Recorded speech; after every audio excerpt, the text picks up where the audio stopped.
Hello everyone, this is Gwanghwamun Plaza, located right in front of the main gate of the palace. On Saturday, March 21st at 8 p.m. KST, this very plaza will become the stage for the comeback concert Arirang, marking the long-awaited return of BTS after 4 years for fans all around the world.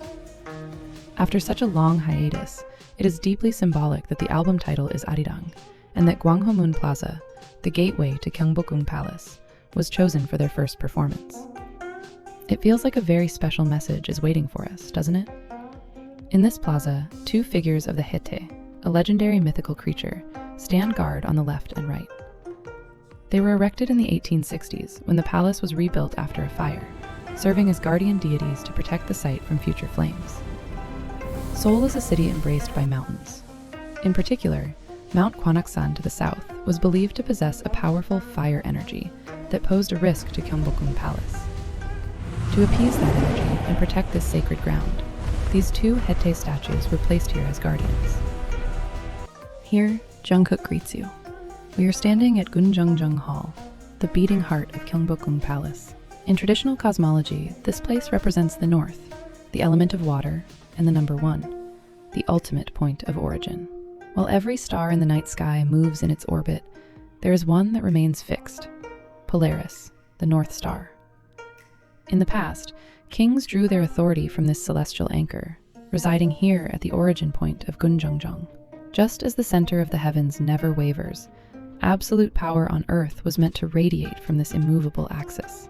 This was the long-standing code of centralization.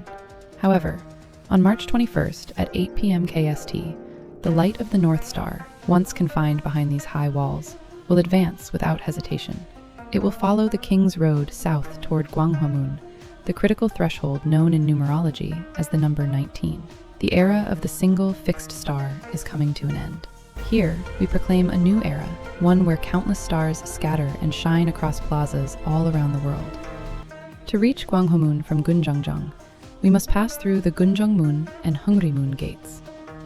These 2 gates share a nearly identical design, and between them lies the Yeongjegyo Bridge.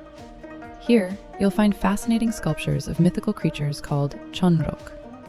There are 4 in total, and it seems Jin is particularly fond of the one playfully sticking its tongue out.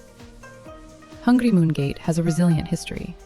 It was demolished during the Japanese occupation to make way for the colonial government building, but was faithfully restored in 2001. All 7 members of BTS will cross this threshold, heading toward Gwanghwamun, the final gate of the King's Road. Originally, the path from Gwanghwamun to Geunjeongjeon was a public area, the terrestrial world where people could encounter the king.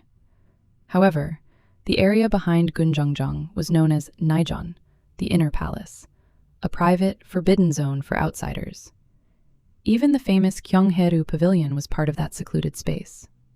Access was strictly limited, opened only for grand banquets with foreign envoys or special royal events. In the east, there is an ancient cosmic diagram called Haetae. Its origins remain a mystery, yet it serves as the foundational blueprint for the Taeguk and the 8 trigrams. Everything I've explained about Geunjeongjeon Hall stems from this very system. The Haetae system assigns numbers with a specific logic. The starting point is 1, the opposite side is 2, the left is 3, the right is 4, and the center is 5. To complete a full cycle of 10, the central number 5 is added to each. 5 plus 1 equals 6. 5 plus 2 equals 7, and so on. These numbers are then mapped to the cardinal directions, the 5 elements, wood, fire, earth, metal, and water, and the 5 constant virtues of Confucianism: benevolence, justice, propriety, wisdom, and trust. Similarly, the system also accounts for the 4 seasons: spring, summer, autumn, and winter. This is the hidden code behind the names of Seoul's great gates. Since the east corresponds to benevolence, in the East Gate, Dongdaemun was named Hunginjimun. The South Gate, Namdaemun, representing propriety, was named Sungnaemun. It is no coincidence that the Bosinggak bell in the heart of Seoul, which rings during the New Year's countdown, represents trust. This microcosmos was mirrored within Gyeongbokgung Palace. The East Gate is Gongchunmun, as the east signifies spring, while the West Gate is Yeongjumun, representing autumn. Now, you can surely guess why the south gate is named Hungdaemun. Gwanghwamun Gate symbolizes the act of stepping out from this palace microcosmos into the wider world. The name was chosen by King Sejong the Great, whose statue presides over this plaza. He was inspired by a phrase from the classic of history, Kwangpisapyo Hwagupmanbang. It translates to, the light covers the entire world, and its transformative influence reaches every corner. The name takes its two core characters, Kwang and Hwa, transformation/harmony. This reflects the king's will to step out into the plaza and communicate with his people. Historically, the path through Gwanghwamun was known as the King's Road. On March 21st, the path BTS will take to reach the stage is, quite literally, that very same King's Road. Now, let's dive deeper into the album Arirang. Finally, on March 20th, just one day before the concert, BTS will unveil their highly anticipated fifth studio album. In a recent interview, Namjoon shared his heart. "I miss social life. I miss ARMY. I miss the members dearly, and I miss the past." Since Arirang contains all the Hee-ro-ae-rak, the joys and sorrows of life, I believed these songs could perfectly weave together every emotion we've experienced during this time. Isn't it moving just to hear his words? The logo for this fifth album was also meticulously designed. It is a fusion of the initial consonants of Arirang, combined with the trigrams from the Korean national flag, Kon, representing heaven, and Ri, representing fire. We will take a closer look at these trigrams in just a moment. If we shift the pieces of the logo slightly, like Lego blocks, a new shape emerges. In Korean, it is read as Haetae. The principles behind the creation of the Korean alphabet, Hangul, are recorded as a profound philosophical blueprint in the historical text Hunminjeongum Haeribon. Here, the consonant he is a guttural sound representing water and the north among the five elements. It symbolizes the primordial energy where everything begins, the taeguk. The vowel a that joins it signifies wood and the east. It represents a powerful life force, the energy of birth that bursts forth, piercing through the cold winter. Lastly, the vertical line I represents the human being, standing between heaven and earth.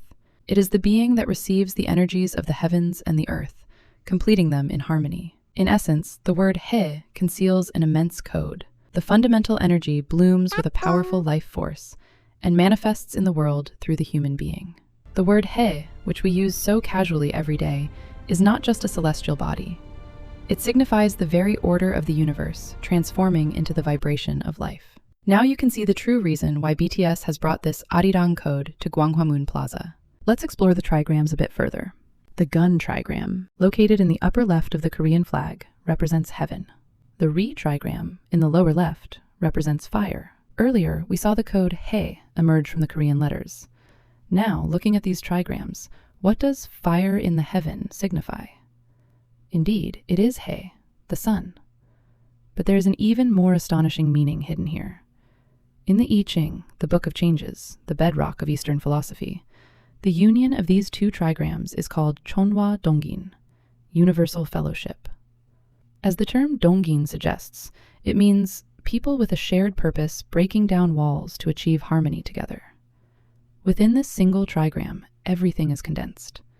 The king's road that moved from the confined palace into the world of the people, and the vibration of the life force that sought to manifest through the word He. Dongin goes beyond a simple gathering. It signifies a broad harmony without discrimination. The image of army, fans from all over the world, uniting at Gwanghwamun Plaza, transcending nationality, race, and generation. Could it be that BTS wanted to tell us, through their logo, that this is the modern realization of that 1,000-year-old concept called Cheonhwa Dongin? We are standing right in the middle of a monumental paradigm shift. Think of the Beatles, the global icons of the past. As great as they were, it was unthinkable to imagine a simultaneous global connection, where fans from across the planet interacted in real time, gazing at the same point. The power of media has also been completely reorganized. Traditional television networks, once the absolute authority, are crumbling before the fierce tide of YouTube and OTT services. The way we consume music has shifted entirely to digital platforms like Spotify.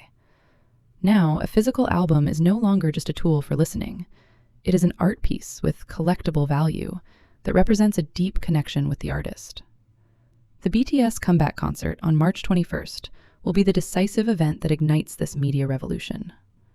This moment, where the world connects directly with Gwanghwamun through digital networks without the mediation of traditional media, will be a symbolic ritual declaring the definitive end of the era of information monopoly.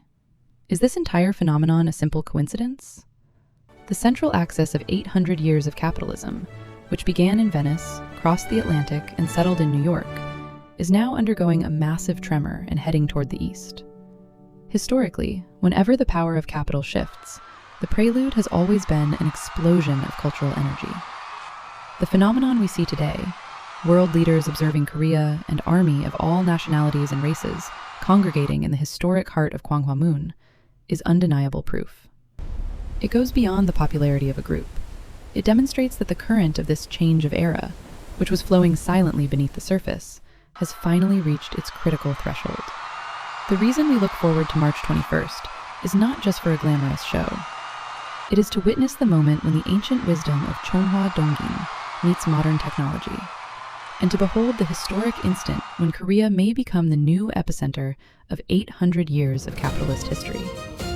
The appointed time is approaching. Are you ready to receive this great echo? We wish for the greatest success of the Gwanghwamun comeback concert.